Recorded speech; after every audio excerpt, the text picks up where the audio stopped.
இன்னவையர் புதுவை ஆண்டாளரங்கற்கு பன்னுதேர் பாவை பல்பதியம் இன்னிசையால் பாடி கொடுத்தாள் நற்பாமாலை பூமாலை சூடி கொடுத்தாளை சொல்லு. எல்லாமல்ல திருவரங்கத்தான் கிருபையினால் நாம் இந்த திருப்பாவை அனுபவித்துக் கொண்டிருக்கிறோம். இது 4வது பாசுரம்.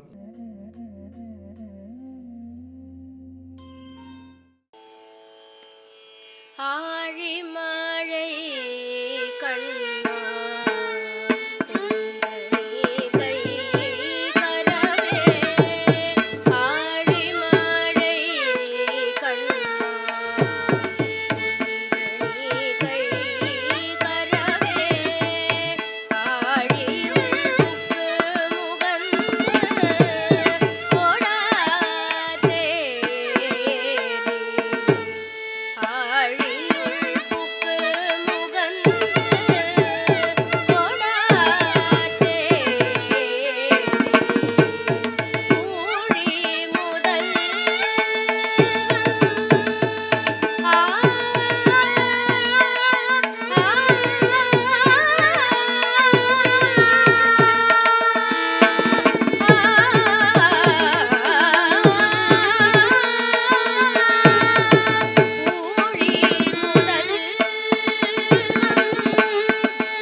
ஆழிமழை கண்ணா ஒன்று நீ கைகரவேல் ஆழியுள் புக்கு முகந்து கொடு ஆர்த்தேரி.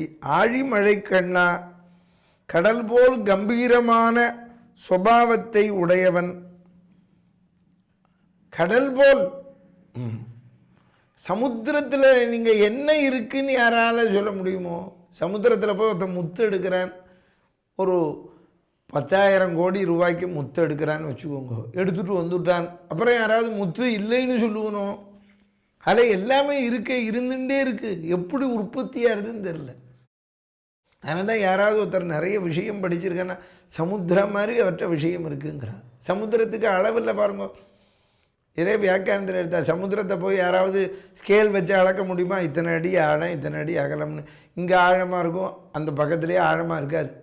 அதுக்காக ஆழமாக இல்லைன்னு குதிச்சிட முடியாது, இழுத்துன்னு போயிடும். அங்கே இழுப்பு ஜாஸ்தியாக இருக்கும்.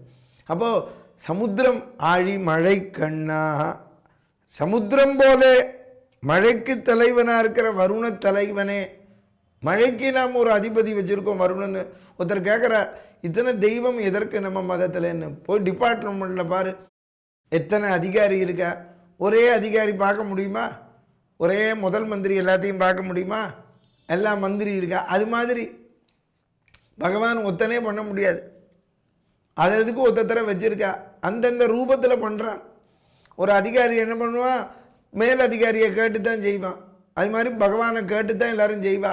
ஏன்னா அந்த அதிகாரியாக இருக்கிறதும் பகவான் தான். ஆழி மழை கண்ணா ஒன்று நீ கைகரவேல், நீ எப்படி சொல்கிறா, எங்களுக்கு நீ தர வேண்டும் சிறிதும் கைகரவேல் ஒழிக்கக்கூடாது. ஆழியுள் புக்கு முகந்து கொடு. இன்னைக்கு சொல்கிற பிரமாமா என்னவோ விஞ்ஞானம்ங்கிற நம்ம மதத்தில் விஞ்ஞானத்தை சொன்ன மாதிரி எங்கேயும் சொல்லலை. நீ எங்கேருந்து எங்களுக்கு மழை பொழியணும், குளத்துலேருந்து தண்ணி எடுக்காதே, நதியிலேருந்து எடுக்காதே, கிணத்துலேருந்து எடுக்காதே, குட்டையிலேருந்து எடுக்காதே, எதுலேருந்து எடுக்கணும், சமுத்திரத்துலேருந்து எடு. ஆமாம், அப்போ தான் நிறைய எல்லாருக்கும் கொடுக்க முடியும். சமுத்திரத்துலேருந்து வர மழை கொஞ்சம் பாகம்தான் பூமியிலேயே பெய்யுமாம், அதுவே வெள்ளம் வருது. பாதி பாகம் சமுத்திரத்திலேயே விழுந்துருமாம், பாதி பாகம் மலையில் போய் விழும். நமக்கு உபயோகமான நதியில் விழணும். ஆழியுள் புக்கு முகந்து கொடு ஆர்த்தேரி, முகந்து கொடு. கிணத்துலேருந்து ஜலம் எடுக்கிறோம். இப்போது சாதாரணமாக கிராமத்துலேருந்து எல்லாரும் சொல்லுவோம் ஜலத்தை மோந்து எடும்பா. அது முகந்துங்கிறத மோந்துன்னு வந்துடுத்து. நல்ல மோந்து கொடு அப்படிம்பா. பெரிய பாத்திரத்தில் வச்சுருப்பா, பாயசத்தை அப்படி வச்சுருக்கான்னு வச்சுக்கோங்க, எல்லாருக்கும் கொடுக்கணும். நல்ல மோந்து கொடு அப்படின்னு அர்த்தம். நன்னா ஆழமாக எடுத்து கொடு, எல்லாருக்கும் நன்னா கொடுன்னு அர்த்தம்.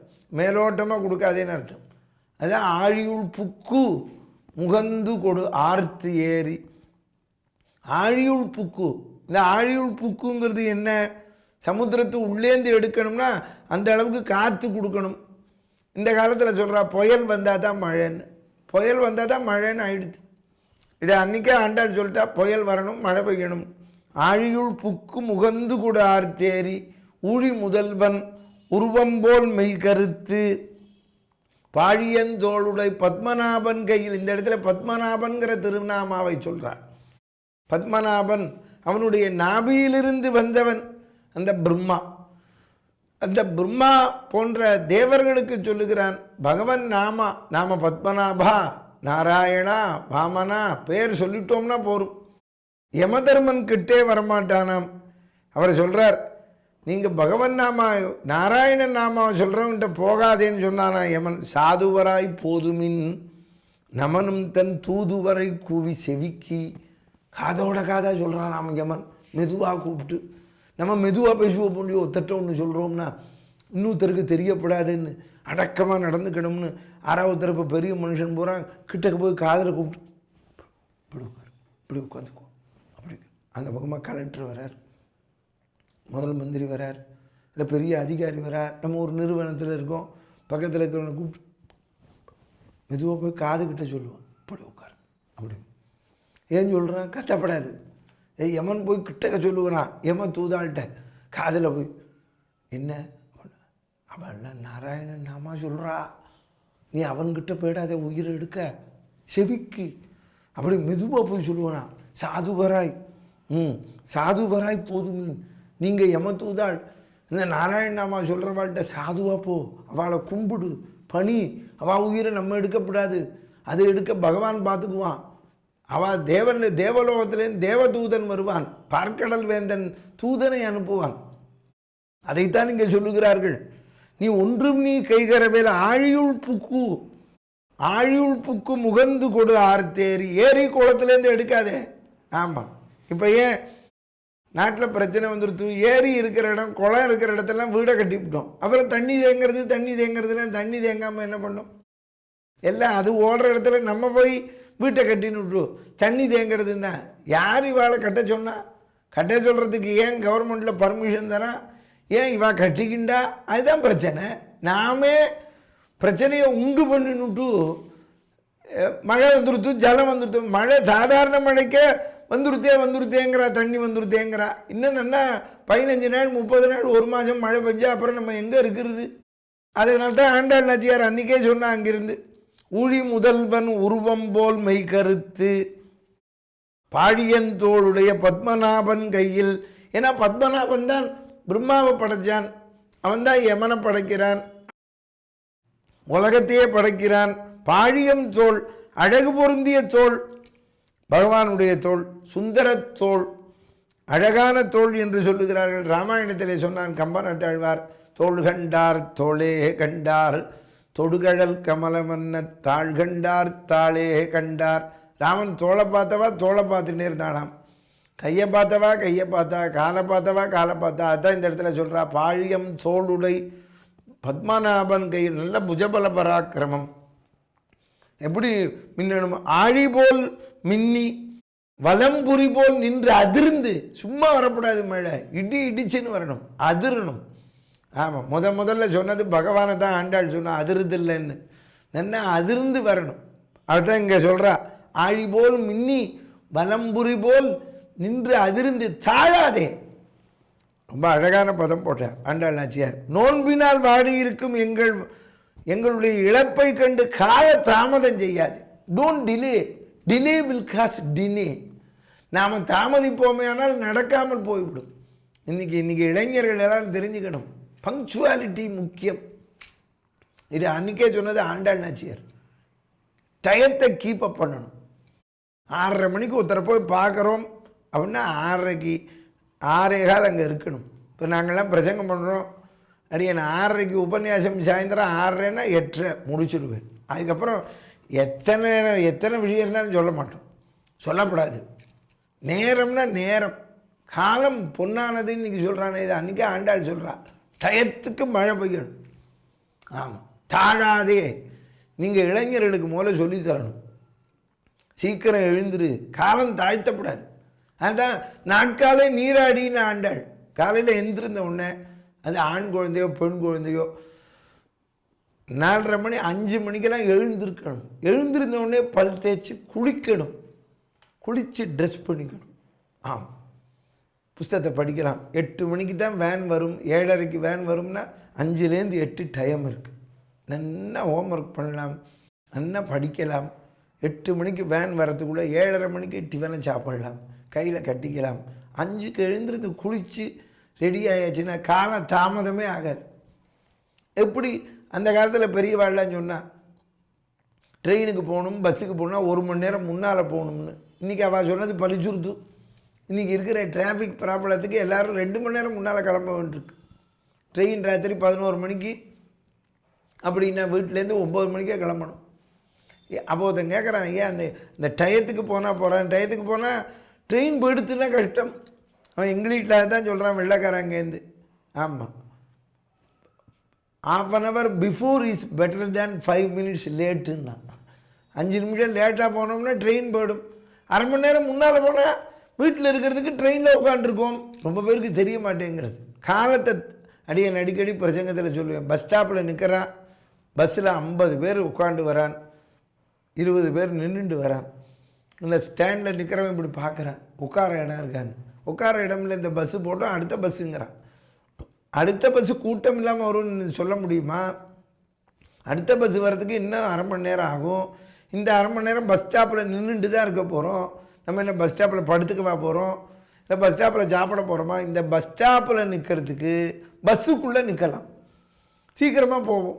இதைத்தான் இளைஞர்கள் இதைத்தான் அன்றைக்கி ஆண்டாள் சொன்னா, தாழாதே தாழாதே, காலம் தாழ்த்தாதீர்கள். நாம் காலம் தாழ்த்துவோமையானால் கஷ்டம். எப்படி? கஜராஜனை ரிஷிப்பதற்கு அரைகுலை நிலைகுலை ஓடி வந்தானே, காலம் தாழ்த்தாமல். திரௌபதி கூப்பிட்ட உடனே புடவையை கொடுத்தானே, காலம் தாழ்த்தினானா? காலம் தாழ்த்தலையே. அதான் எல்லாரும் தெரிஞ்சுக்கணும். நம்ம எல்லோரும் என்ன பண்ணுறோம், 1/4 மணி லேட்டாக வந்து டிலே, பங்க்சுவாலிட்டி. ஆமாம், நான் ஒரு ஊருக்கு பிரசங்கத்துக்கு போனேன். மந்திரி வரணும், எம்எல்ஏ வரணும், தலைமை. இந்த பாரு, நேற்று 6:30 மணிக்கு போட்டிருக்க ஆரம்பிக்கிறேன், நடுவில் வந்தால் அவளெல்லாம் தலைமை தாங்க சொல்லுன்னு. அதனால் என் பிரசங்கம்னா எல்லோரும் பதற அடிச்சுன்னு வருவாள், டயத்துக்கு ஆரம்பிச்சிருவார். உங்கள் எல்லாருக்கும் அதுதான் சொல்லித்தரேன், நேரத்தை கடைப்பிடிங்கோ. ஆமாம், யாருக்கும் பயப்படாதீர்கள். டைம்னா டைம், பங்க்சுவாலிட்டி. அதுதான் சொன்னேன். நேரத்தை தாழ்த்தினோம் கஷ்டம். அதுதான் சொல்கிறேன். அங்கேருந்து தாழாதே சார்கம். எப்படி இப்போ கூட்டணும் மழைன்னு அங்கேருந்து உதைத்த சரமழை போல். ராம பானம் எப்படி ராமர் கையில் கோதண்டத்தை எடுத்து விடுவானேனால் வேகமாக பானம் வந்து கொண்டே இருக்குமோ, அதை போல மழை கொட்டணுமாம், கொட்டின்றே இருக்கணும். தாழாதே சார்கம் உதைத்த சரமழை போல். மழை அப்படி கொட்டணுமாம், அப்போதான் சரமழை. ராமபானம் போல மழை பெய்யணும். இந்த மழை எப்படி பெய்யணும்னா, வாழ உலகினில் பெய்திடாய். நாங்கள் வாழற மாதிரி ஓவராக ஃப்ளட்டு வந்துடக்கூடாது. அதனால தான் மாதம் மும்மாறி பெய்யணும்னா ஆண்டாள் நாச்சியார் போன பாசுரத்தில் ஓவராக ஃப்ளட்டு வந்தால் தாங்க முடியாது. வாழ உலகினில் பெய்திடாய் நாங்களும் மார்கழி நீராட மகிழ்ந்தேலோர் எம்பாவாய். வாழ உலகினில் பெய்திடாய், நாங்கள் வாழற மாதிரி மழை பெய்யணும், இந்த உலகத்தில் வாழணும். இந்த ரொம்ப பேருக்கு தெரிய மாட்டேங்கிறது. மழை பெய்யறதுன்னா எங்கே பெய்யணும்? கிராமத்தில் பெய்யணும். விவசாயத்துக்கு மழை அப்படின்னா விவசாயத்துக்கு மட்டும் மழை வந்தால் போருமா? டவுனில் மழை பெய்ய வேண்டாமா? ரொம்ப பேருக்கு தெரியலை. அதுவும் இந்த மெட்ராஸில் மழை பெய்யறதுன்னு எதுக்கு மெட்ராஸில் மழை அப்படிங்கிறான் ஒரு கிராமத்துக்காரன். அட சமத்தே, மெட்ராஸில் கோடி ஜனம் இருக்கா. வள்ளலார் அன்றைக்கே சொன்னார், தர்மமிகு சென்னையினர். கோடி ஜனம் இருக்கா. அதை விட என்ன வேடிக்கைன்னா லட்சம் ஜனங்கள் தினம் வந்து போகிறா. போய் பாருங்கோ, சென்ட்ரல் ஸ்டேஷன்லேயும் எக்மோர்லேயும் கோயம்பேடு பஸ் ஸ்டாண்ட்லேயும் எத்தனை பேர் வரா, எத்தனை பேர் போகிறா.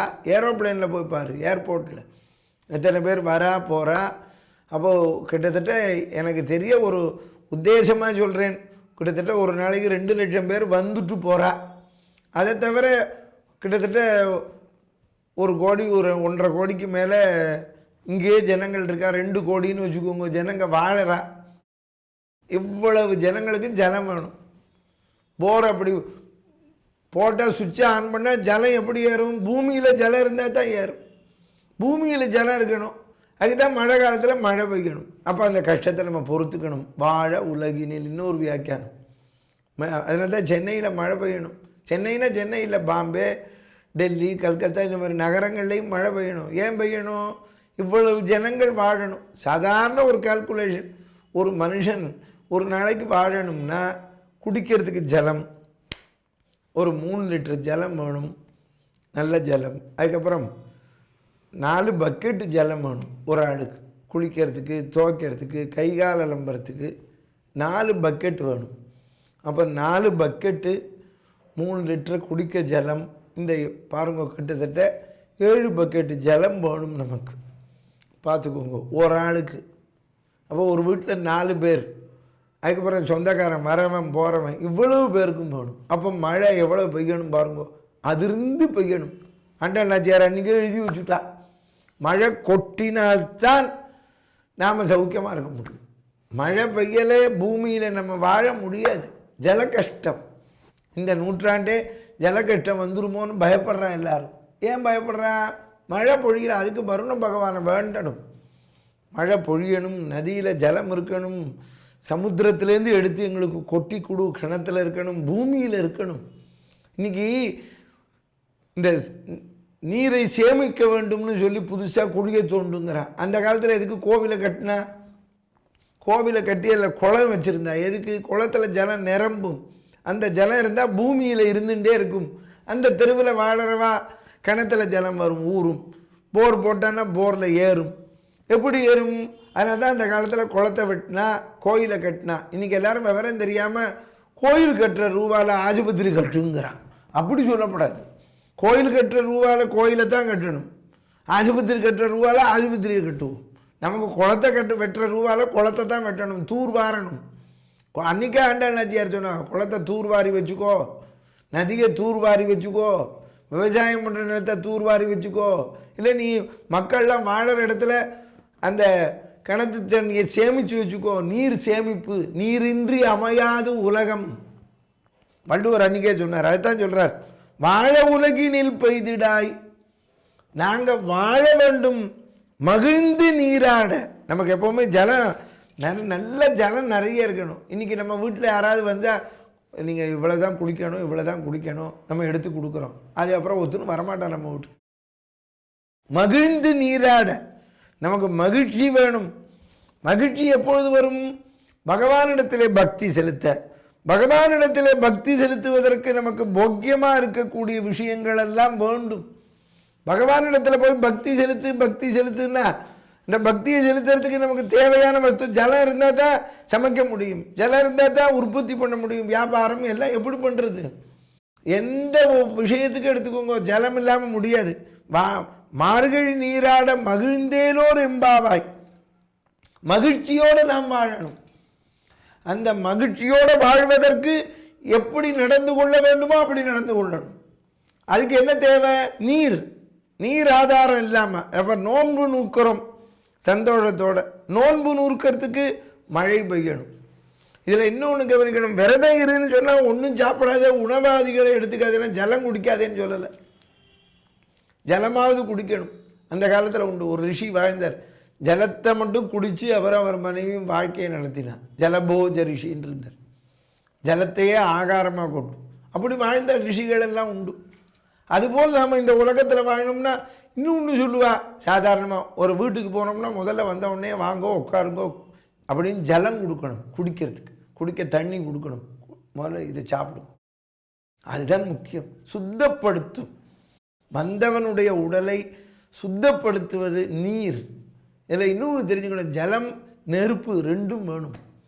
இந்த ரெண்டு இல்லைன்னா வாழ முடியாது. ஜலத்துலேருந்து தான் நெருப்பை கண்டுபிடிச்சான், எலக்ட்ரிசிட்டி. அதனால் நமக்கு அடிப்படை என்ன? ஜலம். இந்த ஜலம் இருந்தால் தான் நம்ம சமைக்க முடியும், நெருப்பு இருந்தால் தான் சமைக்க முடியும். அப்போ ஜலத்துலேருந்து வந்த நெருப்பும் வேணும், ஜலமும் வேணும். இந்த நீர் இல்லைன்னு சொன்னால் சமைக்க முடியாது. நீர் இல்லைன்னு சொன்னால் எதுவும் நடக்காது. இந்த உலகத்தில் எந்த காரியமும் நடக்காது. அதுதான் ஆண்டாள் வேண்டிக்கிறார், தாழாதே சார்கம் உதைத்த சரமழை போல். இதுக்கு என்ன சுவாபதேசம் எடுக்கிறார்கள்?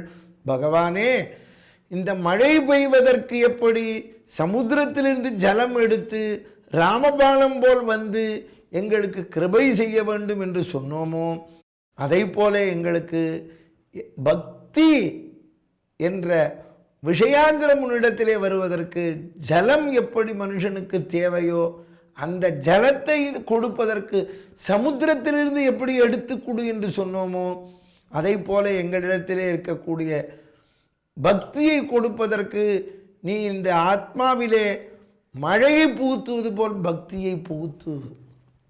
எல்லா விதமான வேண்டாத வஸ்துக்களை நீக்கி சமுத்திரத்திலேருந்து நீரை மட்டும் எடுக்கின்ற மேகம், மேகமேனியான். அதான் வில்லிபுத்தூரார் பாரதத்தில் சொன்னார், அருமறை முதல்வனை ஆழிமாயனை கருமுகில் வண்ணனை கமலக்கண்ணனைனர் திருமகள் தலைவனை தேவதேவனை இருபதமுளரிகள் இறஞ்சி ஏற்றுவாம்னர்.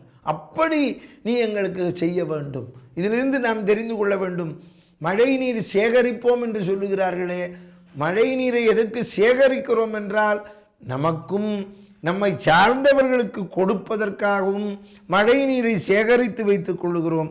அதை போல நமக்கு ஈஸ்வரனிடத்திலே பக்தி வருவதற்கு நாம் முதலில் பக்தியை சேகரித்து கொள்ள வேண்டும். நீரை போல இந்த நீர் எப்படி மனிதனுக்கு முக்கியத்துவமோ அதை போல பக்தி முக்கியத்துவம். அந்த நீரை எப்படி எல்லோருக்கும் கொடுக்க வேண்டுமோ. நீங்கள் இன்னொன்று தெரிஞ்சுக்கணும், ஒருத்தர் குடி வச்சுருக்கோம், அவன் வாடகை தரல, 5 மாதமானா வாடகை ஏன் தரலன்னு கேட்கலாமே தவிர அவனுக்கு கரண்ட்டை கட் பண்ணக்கூடாது, ஜலத்தை கட் பண்ணக்கூடாது. நீ கரண்ட்டை கட் பண்ணி சொல்லக்கூடாது, அவன் கோர்ட்டில் கேஸ் போட்டுருவான். அப்புறம் நமக்கு கஷ்டம் வந்துடும், அப்புறம் நம்மளை கைது பண்ணிவிடுவான் வீட்டுக்காரனை. அதனால் மனுஷனுக்கு இன்றியமையாதது ஜலம். அன்றைக்கே ஆண்டாள் நாச்சியார் சொல்லியிருக்கா. அதனால் அதை எல்லாருக்கும் கொடுக்கணும். இந்த நமக்குன்னு வச்சுக்கொள்ளாத வஸ்து. அப்போ இதிலிருந்து தெரிந்து கொள்ளுங்கள், ஜலத்திலேருந்து தான் எல்லாம் வருது, ஆகாரம் வருது, எல்லாமே வருது. அப்போது இந்த உலகத்திலே நமக்கு எதுவும் நமக்கு சொந்தம் என்பது கிடையாது, எல்லாருக்கும் பொதுவானது. அதை தான் மழை பாருங்கோ, இந்த உலகம் பூரா பெய்யறது, உலகம் பூரா பெய்யணும்னு வேண்டிக்கிறோம், எல்லா ஊர்லேயும் பெய்யணும்னு வேண்டிக்கிறோம். எல்லாரும் இருக்கா, எல்லா மதத்துக்காராலும் இருக்கா, எல்லா ஜாதிக்காரால் இருக்கா, மனுஷன் இருக்கா, ஆடு மாடு இருக்குது, எல்லாருக்கும் தானே ஜலம் வேணும். அப்போ பார்த்தா இந்த பொதுவாக பகவான் எப்படி மழையை கொட்டி எல்லாருக்கும் கொடுக்குறானோ அதை போலே நம் எல்லாருக்கும் நன்மையை செய்வதற்கு ஜலம். இப்போ இந்த டிவிலே உபன்யாசம் பண்ணுறோம். நாங்கள் ஒரு ஊருக்கு உபன்யாசத்துக்கு போனால் கூட அதிகபட்சமாக 2000 பேர் வருவா, பெரிய சபாவாக இருந்தால். ஆமாம், அதுவும் பெரிய நகரமாக இருந்தால். ஆனால் இது அப்படி இல்லை பாருங்கோ.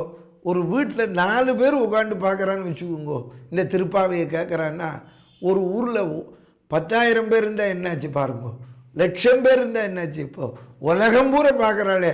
அப்போ பார்த்தீங்களா, அப்போ நமக்கு அந்த பொதுநல சிந்தனை வந்ததற்கு காரணம் மழை. அந்த மழையை நாம் பிரார்த்தனை செய்வோம் என்று ஆண்டாள் சொல்லுகிறார்கள். மழைதான் நம் எல்லோருக்கும் முக்கியத்துவம். அது முக்கியத்துவமாக இல்லை என்றால் இந்த உலகத்திலே நாம் வாழவே முடியாது. அதைத்தான் சொல்லுகிறார், வாழ உலகினில் பெய்திடாய் நாங்களும் மார்கழி நீராட மகிழ்ந்தேலோர் எம்பாவாய். மகிழ்ந்து அதில் இன்னொன்று நீங்கள் சேர்த்துக்கணும், நாங்களும் தினந்தோறும் நீராட. அதைத்தான் சொல்லுகிறார்கள் ஆண்டாள் நாச்சியார். தொடர்ந்து பார்ப்போம். பாதகங்கள் தீர்க்கும் பரமனடி காட்டும் வேதம் அனைத்துக்கும் வித்தாகும் கோதை தமிழை ஐந்தும் ஐந்தும் அறியாத மானுடரை வையம் சுமப்பதும் வம்பு வசுதேவ சுதம் தேவம் கம்சச்சானூரமர்தனம் தேவகி பரமானந்தம் கிருஷ்ணம் வந்தே ஜெகத்குரும் என்று கூறி இந்த அளவில் திருநிறைவு செய்கின்றேன்.